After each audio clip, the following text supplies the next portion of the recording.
अस्सलाम वालेकुम जी, this is doctor Syed मनान अज़हर। अगर आपकी अक्ल दाढ़ में दर्द होता है या अक्ल दाढ़ फंसी हुई है तो आपको ये वीडियो ज़रूर देखनी चाहिए। I am a dentist in Lahore, I am practicing in Model Town in Valencia. We have 2 branches. Today हम डिस्कस करेंगे अक्ल दाढ़ के बारे में। Basically let me correct you guys and correct share an information with you कि इट्स नॉट अक्ल दाढ़, इट्स अकब दाढ़। Basically it's an additional information. अकब दाढ़, अकब मीन्स पीछे और दाढ़ मीन्स दाढ़। तो विद टाइम ये थोड़ा सा क्योंकि निकलती उस उम्र में जाके है जिस उम्र में बच्चों को थोड़ी सी अकल आ रही होती तो हम कहते हैं जी अकल दाढ़ बन गई है ये। तो ये 15 साल से लेके 15 साल से 24 साल के दरमियान में ये जाके निकलती है, लेकिन आगे फंस जाए तो अलग बात होती है। सो इसे कहते हैं अकब दाढ़। So let's discuss about it कि आप में से बहुत सारे लोगों को ये इश्यूज़ रहे होंगे कि जी मेरी अकल दाढ़ आ रही है, आ गई है, या फंस गई है, या दर्द कर रही है, कोई किसी ना, या कभी दर्द होता है कभी नहीं होता। सो ये एक बहुत कॉमन प्रॉब्लम है। सो होता ये है कि जब आपकी अकल दाढ़ निकलना शुरू होती है उसको जगह नहीं मिलती निकलने की। और वो क्या वजह है? जिस तरह से हमारी बॉडी में अपेंडिक्स है, पहले हमारी इंसान की दुम भी हुआ करती थी, विद टाइम वो ख़त्म हो गई। इसी तरह से हमारे जॉज जो हैं with evolution, according to books and Darwin, जो हमारे विद एवोल्यूशन हमारे जो जॉ साइज़ है वो छोटा होता जा रहा है। जब वो जॉ साइज़ छोटा होता जा रहा है तो जो हमारे मुंह में पूरे 32 दांत होते थे अब वो ऑफिशियली होने चाहिए 28 दांत, यानी 4 दांत कम हो गए, यानी 4 wisdom teeth on each side. ठीक है, टोटल 4 और 2 ऑन ईच साइड।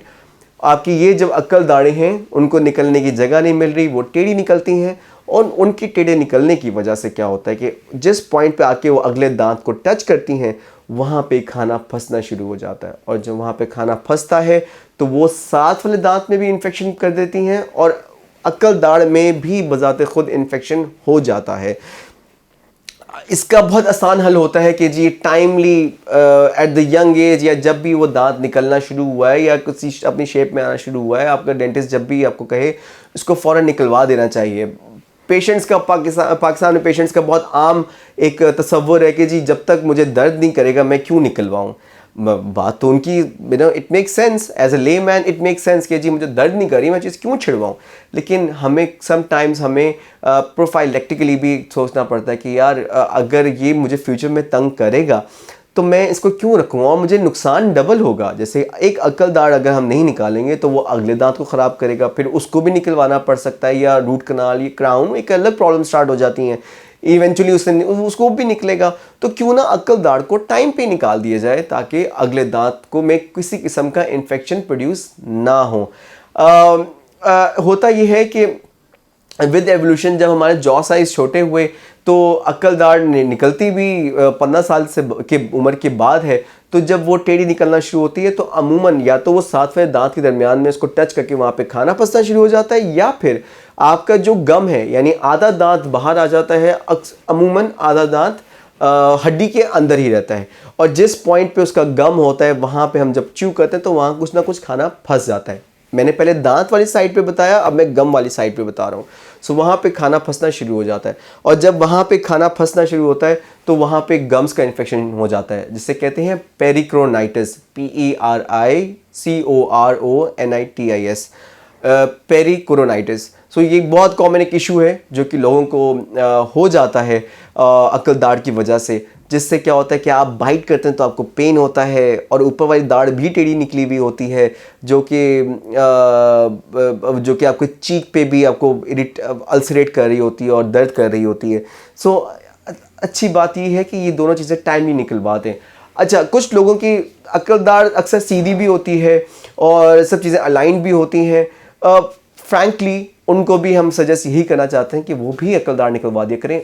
उसकी वजह ये है क्योंकि हमने देखा है कि उस एरिया में पेशेंट फ्लॉस नहीं कर पाते। फ्लॉस जो मेडिकेटेड धागा होता है जिससे दांतों की सफाई की जाती है वो उस पॉइंट पे रख के दांतों के दरमियान में क्लीन नहीं कर पाते क्योंकि वो बहुत पीछे का हिस्सा है। जब वहाँ पे क्लीन नहीं कर पाते तो वहाँ पे थोड़े थोड़े ज़र्रात खाने के फंसना शुरू हो जाते हैं और वक्त के साथ साथ वहाँ पे इतना स्वे इन्फेक्शन हो जाता है कि वो अल्टीमेटली अगले दांत को फिर इवेंचुअली ख़राब कर ही देता है। सो और अगर फॉर एग्जांपल अगर कोई इमरजेंसी आपको, if you are watching a video और आपको राइट नाउ कोई ये इशू है और and you can't go to the dentist, और अभी क्योंकि इट्स अगर कोई वीकेंड है या कोई ये वजह है, तो मैं let me tell you it's small trick. किसी सिरिंज टाइप चीज़ में आप उसके नीडल रिमूव करके सिरिंज टाइप चीज़ में माउथ वॉश फिलअप कर लें, और उस एक पॉइंट पे जहाँ पे आपका वो गम है उधर अच्छी तरह से वॉश कर लिया करें, ताकि अगर आपको कोई इमरजेंसी, आपको बहुत पेन हो रहा है और आप डेंटिस्ट के पास नहीं जा पा रहे, तो उसको क्लीन कर लें। इसके ज़रिए आपका जब क्लीन हो जाएगा तो वहाँ पे आपका प्रेशर, जो पेन है वो थोड़ा सा रिड्यूस ज़रूर हो जाएगा। या कोकोनट ऑयल से ऑयल पुलिंग कर लिया करें।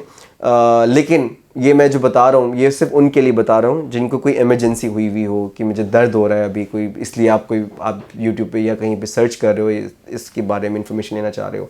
So this is an hack for that. लेकिन हल डेंटिस्ट के पास जाके ही है। और इन तमाम परेशानी जो कि मैं आपको वीडियोस में बताता भी रहता हूँ कि जो डेंटल इश्यूज़ होते हैं, इन सब परेशानियों का एक ही हल है, हर 6 महीने बाद डेंटिस्ट को चेक करवा लें और कुछ ना करें, सिर्फ just go to the dentist और पूछें कि मुझे कोई इशू तो नहीं है। एटलीस्ट ना ट्रीटमेंट करवाओ, दर्द नहीं हो रही ना करवाएं, at least you should have that information कि जी मेरे मुंह में फला जगह पे मसला हो रहा है।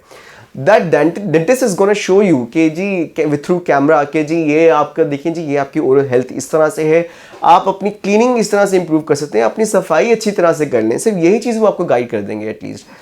लेकिन हर 6 माह बाद डेंटिस्ट के पास जाना is the most important thing. Please, thank you.